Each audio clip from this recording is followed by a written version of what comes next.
Hey everyone, it's Dana Shay, and I have a special guest with me today. This is my baby boy, Collin, for those of y'all who don't know him. And I wanted to do a video. It's actually going to be some advice for our mamas and daddies today. So if you're a parent, this is a video that is going to help you. I have the wonderful privilege of mentoring a group of moms in our local MOPS group.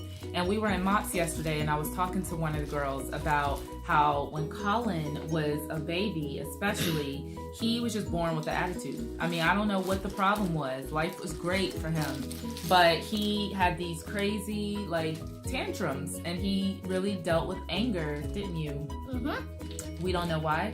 But anyway, I got so frustrated trying to figure out what was wrong with him. And he was little, I'm talking 1, 2. He really couldn't explain to me what was going on. And it's something about when you have a whole bunch of kids, you grow in more patience. At least I did. And so I probably had way more patience with Collin than I did with Chris.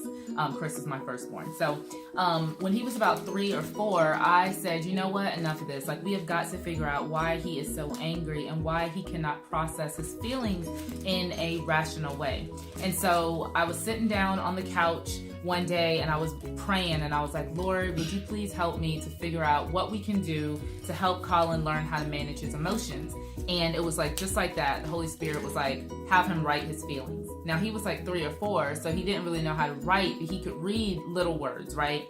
So we sat down on the couch and I said, Collin, come here. I was like, I want you to tell mommy all about how you feel when you get angry. Because many of you might know that anger is always a secondary emotion. So when you feel like you're getting angry and you're frustrated and you're mad, usually that's not the real problem. The real problem is something beneath the surface.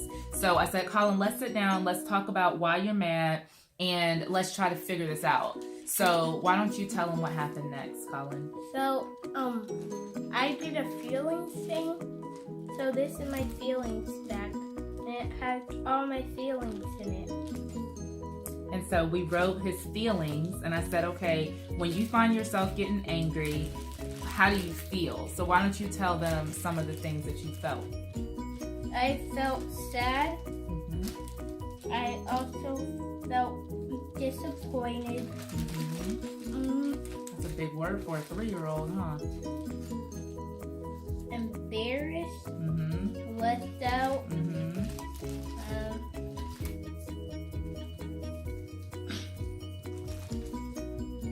Scared. And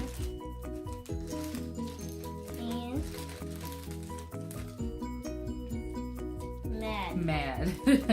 So there's a lot of feelings. This bag is old. I don't know if y'all can really see this bag. It's kind of worn. It's just a simple Ziploc bag. And it's kind of worn out because this is 5, 6 years old now. But this was a lifesaver for us. Because when Collin would get mad, instead of me getting upset or me getting mad, I would say, Collin, why don't you go get your feelings bag and tell mommy what you're feeling? And it started kind of being funny to him. He would actually come upstairs and start laughing when he was going through his little bag trying to find the word that he felt. And honestly, just that activity alone, just getting out of why he was so mad, I have to go find the reason that I'm mad, that alone helped him to stop being so angry.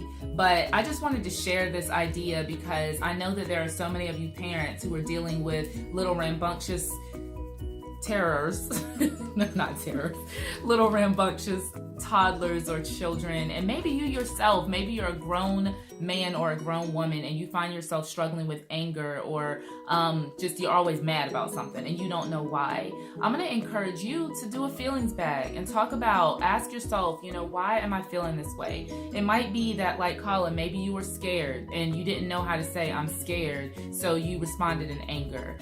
Maybe you were disappointed, or maybe you felt left out, or maybe you are sad about something, but it's easier for you to go to anger versus just actually talking about your feelings. So healthy people learn how to process healthy emotions. There's nothing wrong with anger, but remember that anger is a secondary emotion. So thank you for doing this video with me, Collin. You're welcome. You want to say anything else? Bye. Bye.